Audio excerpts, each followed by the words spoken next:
President Marcos' fifth State of the Nation address laid out his administration's priorities for the last 2 years of his term. While the president highlighted major initiatives on anti-corruption, the economy, and governance, some sectors also noted key issues they believe were left unaddressed. Let's delve deeper into the President's SONA and many more issues with Presidential Communications Office Secretary Dave Gomez. Secretary Lord De Vera po, thank you for this opportunity. Alam ko sir, hindi po kayo basta-basta nagpapa-interview sir. No, maraming salamat sa invitasyon, Lord. I mean, it's my honor to be on your program, Political Beat. Thank you sir. Sir, if I'm not mistaken, tama ba itong July ay ang anniversary po ninyo dyan po sa PCO, tama? Oh, yes. I celebrated my first year in government, in PCO, ngayong July. So, 12 months na in office. Pero it feels like 12 years. Oo nga eh. Bakit kaya ganun, Sec Dave, ano? Parang isang taon pa lang pala, pero parang ang tagal-tagal na sa dami ho ba nang nangyari, Sec Dave? Oo, siguro, Lord, no? Over the past years, talagang ang daming paghamon, ang daming krisis, ang daming issues na kinaharap ng ating Pangulo. At lahat yan inaddress niya at hindi siya na-distract dun sa kanyang pangunahing agenda na mag-deliver ng public services at governance at pabutihin, paigihin ang kabuhayan ng ating mga mamamayan. No? So talagang yung the year that was really, I may say, action-packed. No? Nagsimula nung SONA, nung in-expose nga itong mga flood control projects, nagsunod-sunod na, maraming headwinds din tayong nakasalubong, no? Bagyo, baha, lindol, international geopolitical issues, no? So talagang action-packed yung year natin. Sec Dave, yung SONA po na binigay ng Pangulo 2 days ago, no? Nakailang draft revisions po kayo, if I may ask? To be honest, Lord, no, talagang madami nagtatanong, no? Pero ang Pangulo talaga, ang main speechwriter nito, siya mismo sumulat nung kanyang SONA, no? Hiningan lang kami ng mga inputs sa mga iba-ibang departments. Nag-submit na naman kami ng aming mga accomplishments for the year. Pero at the end of the day, it was the President who really wrote the SONA, his SONA, no? May mga konting lang, syempre mga technical staff support, no? To help him. So, I really don't know how many drafts he went through. Ang alam lang namin nung linggo, yun na yung pinaka-semi-final nung nag-rehearse ang Pangulo. Pero from that rehearsal, hindi rin namin alam kung nag-tweak pa siya ng konti bago siya pumunta ng Kongreso nung Lunes. No? Oo, ang biro ng iba, kung susukatin daw, bibilangin pinakamaraming cutaways, ano? Sa editing daw. Mukhang si Sec Win Gatchalian, si Sec Rex Gatchalian yata yung parang fair-haired boy. Pero okay, Dave, Secretary Dave, matanong ko lang po. Si Yusek Claire Castro, yung style ho ba ng kaniyang pagsagot sa media, pag-aanunsyo, ito ho ba talaga yung estilo na na-foresee po ninyo noon pa o parang isang po ito, surprise para sa inyo? Lord, no? Bago ko dumating dito, siguro mga 3 or 4 months before I came in, nandito na si Yusek Claire, no? As the presidential spokesperson and our head for the Palace Press Office, no? When she got on board, alam naman natin yung estilo ni Yusek Claire, no? And siya talaga may sarili siyang estilo that really resonates to a large audience, no? So siguro yun talaga yung kanyang papel, to communicate to a larger audience so that she can put yung mga sinasabi ng Pangulo, yung mga ginagawa ng Pangulo, yung mga accomplishment ng Pangulo in the proper context at in a manner, in a style, in a language na maiintindihan ng nakararaming nating mga kababayan. No? So she has a role to play and she's doing it very well, very well. Oo, marami pong nag-guest po kami, mga dati po mga spokespersons po, no, ng past administrations. Mataas ang ranking nila kay Yusek Claire at normally in the high, kung 10 being the highest, mga nasa 8, 9, puro ganun. At what they particularly appreciate daw ay yung pagiging, yung pagpalag ni Yusek Claire, no? Minsan ho ba hindi kayo kinakabahan, Sec Dave, na, nako, baka medyo nag-cross the line ang ating anti-Claire this time. Pinag-uusapan niyo ho ba yan, Sec Dave? Oo naman, oo naman. Lagi naman kaming may alignment meeting bago mag-briefing si Yuse Claire. Pinag-uusapan namin yung messaging on the issues of the day, no? Pero hinahayaan namin siyang ipaliwanag yung mga issues na to in her own style. We don't want to cramp her own style. Sabi ko nga, she resonates very well with a larger audience. So we just discuss the messaging and the narrative that we want to put forward. But at the end of the day, it's Yuse Claire in her own style who communicates those messages. Sec Dave, tayong dalawa lang naman nag-uusap dito, no? Sige, Ano sige. po, para sa inyo, ang sabihin natin mas challenging na ibenta sa bayan? Ang tobacco products o ang kasalukuyang presidente? Parehong mahirap, no? I think you're referring to my previous role, no? Yeah, tama. Bilang director ng communications Apa. sa Philip Morris International for Yes, sir. more than 2 decades, no? Both have challenges, no? I must admit, no? That tobacco industry is a highly regulated industry, and we really have to be very responsible in communicating our products, communicating to our consumers, no? The same, yun naman yung similarity nila, the same in this particular role, I have to be very responsible as well in providing clear and transparent messaging to our people. So, mangungulit ako na konti, Sec Dave. So, in fairness, ang Malacanang press corps ay sinasabi palagi na wala naman daw issues na hindi kayo nasagot. Ayan, at least. Pero sa tingin po ninyo, Sec Dave, ano po ang sikreto ninyo bilang panglimang Communication Secretary ng Malacanang, ang mga bagay na sabihin natin na ginawa po ninyo or hindi nyo ginawa, kaya nandyan pa rin po kayo, sir? I think ang importante sa role na to, Lord, no, is you have to be very collaborative, no. You have to appreciate that no one man has a monopoly of knowledge, or no one man has a monopoly of PR strategies. No? You have to be very collaborative. You need to be consultative. You have to work very well with all the agencies of, at least in the executive department or in the office of the president, before coming up with specific strategies, specific messaging, no. Likewise, syempre marami ding aral talaga, no. Kung minsan sunod-sunod ang meeting ng Pangulo, hindi kuminsan, madalas sunod-sunod ang meeting ng Pangulo, and makukuha mo lang yung briefer mga 1 or 2 hours before, not enough time to study the issues, the brief, but you really have to devote time to study the issues so that you can properly advise. You can properly advise, you can properly craft the messaging for the president. Ito ho bang naranasan nyo ngayon for 1 year? Was this how you expected or visualized or imagined the job? O mas madugo pa pala ito? Not in my wildest dreams, Lord. 10 times my expectations. 10 times. Nako. Ano ho ba, anong oras na ho ba kayo nakaka-uwi? On an average po, Sec Dave? Ito, ngayon, nandito pa ako sa opisina ngayon, no? And kadalasan mga hanggang ganitong oras, no? You have to understand na it's different now from my time when I was in the media. We have tayo doon nung unang panahon namin, may mga fixed deadlines tayo, and then pagkatapos ng deadline natin, we knock off, no? But in the new media landscape, 24/7 na yung deadlines natin, eh, no? So, Nako, sinabi niyo yan. Di natutulog ang balita ngayon, di natutulog. So you have to constantly monitor what's happening. Sir, congratulations. Yung ano pala, no? Sayang, hindi nyo na yata inabot, Sec Dave, eh. Yung building sa Visayas Avenue, may elevator na daw. Pero nasira din agad. Nasira din daw agad yung elevator. Okay. No, that's I think you're referring to the Philippine Information Agency sa Yes, Visayas sir. Avenue. Yes, sir. Naano din ako doon nung Dati yung year teritoryo yan, 2000, sir, diba? Din ako, nagtrabaho din ako sa PIA. Mismo, sir. Okay, Sir Dave, tawag dito. Kailan po nagdidesisyon, of course, malaking social media component din po ng President as on his own. At the same time, yung infrastructure po ng PCO.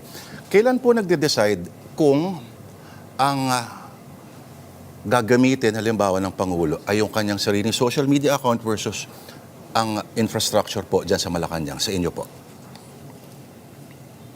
Well, when it comes to official communications from the office of the president and the president himself, it has to come out from PCO, no. Pero may mga ibang personal na mensahe ang Pangulo, personal na gusto ipahatid ng Pangulo, doon niya ginagamit yung kanyang Facebook account. At doon makikita mo yung kanyang mga personal vlog na yung mga weekends niya with his family, yung nagluluto ang ating Pangulo, nakipag-jamming siya sa kanyang mga anak. Yung mga personal doon sa personal account niya. But pag official government communications naman, we observe the proper channels and the proper protocol in communicating what he's doing. Opo.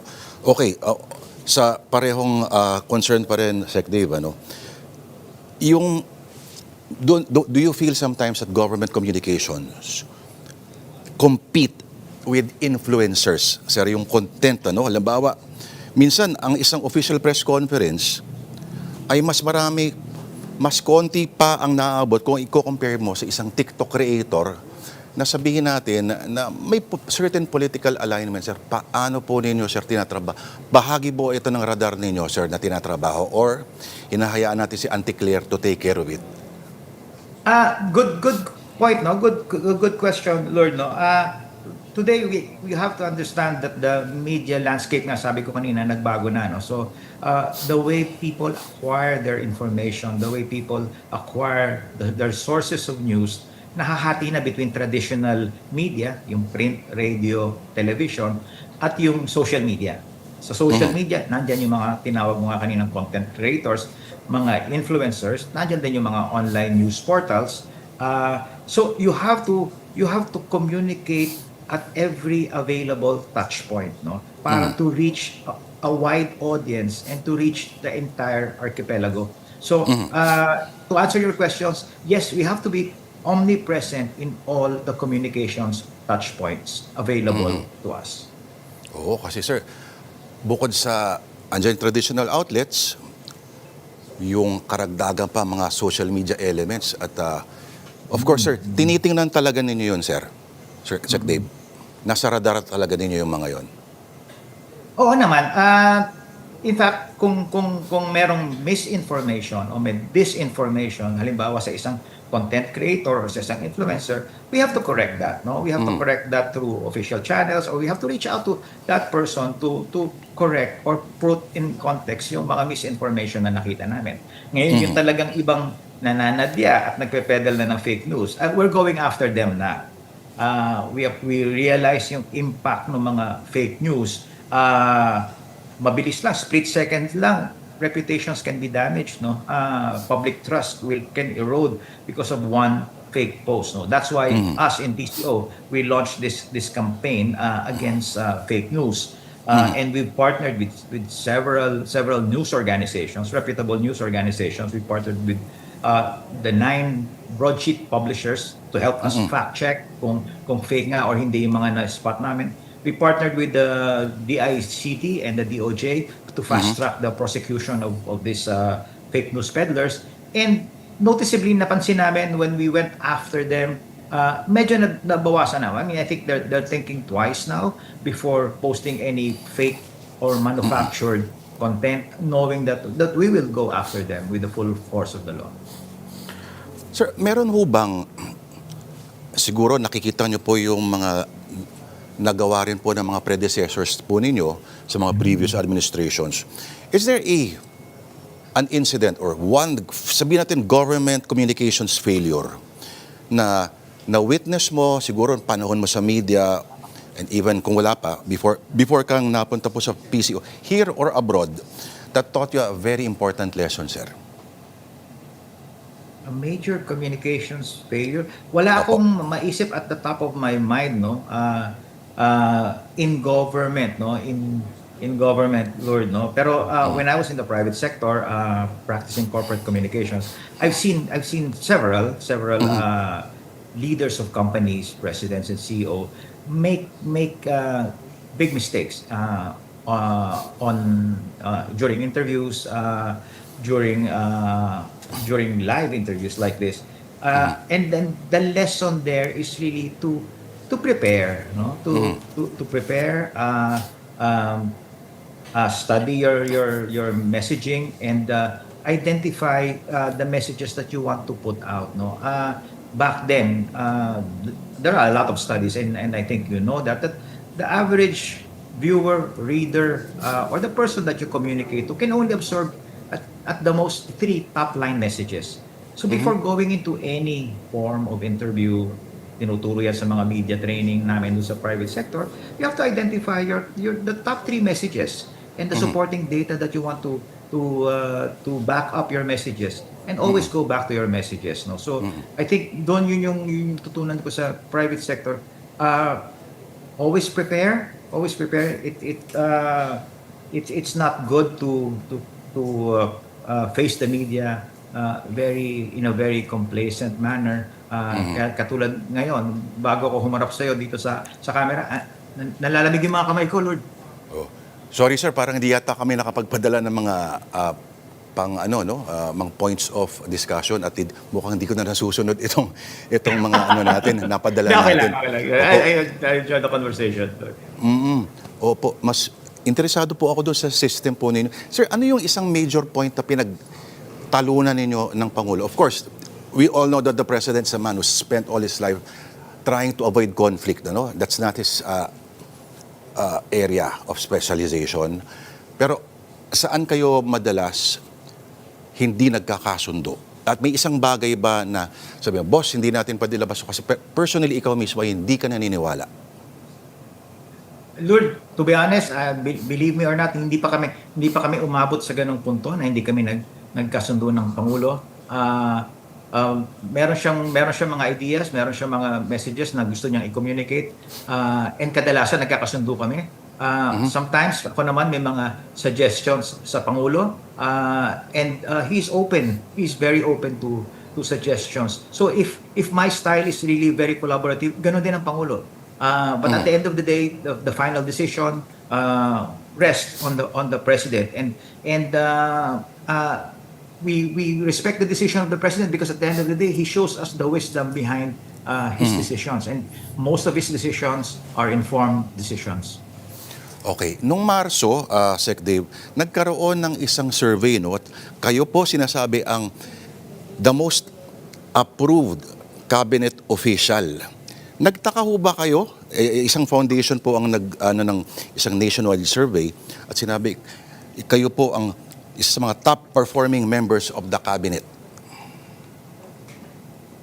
Medyo to be honest, surprised talaga, Lord, no? But kasi nga kami, we don't look at survey numbers that much. No? It doesn't affect, or it doesn't change what we need to do on a day-to-day basis. To us, ako personally, that's just a snapshot, a moment in time in our history. So kung noong Marso mataas ang approval rating, baka nung huling June nagbago na yan. So it's just a snapshot of history. But it guides us. It tells us, okay, you're doing well, continue doing that, but it should not end there. You have to continuously look for areas of development where you can improve, because that's how we grow as professionals. That's how we can help the government, the president better. Ano po ang isang misconception tungkol sa trabaho ninyo that frustrates you the most, sir? Of course, anyone from the private sector moving to government, medyo sabi nga nila, medyo naiinip at the pace of government. So I was kind of bracing myself for that.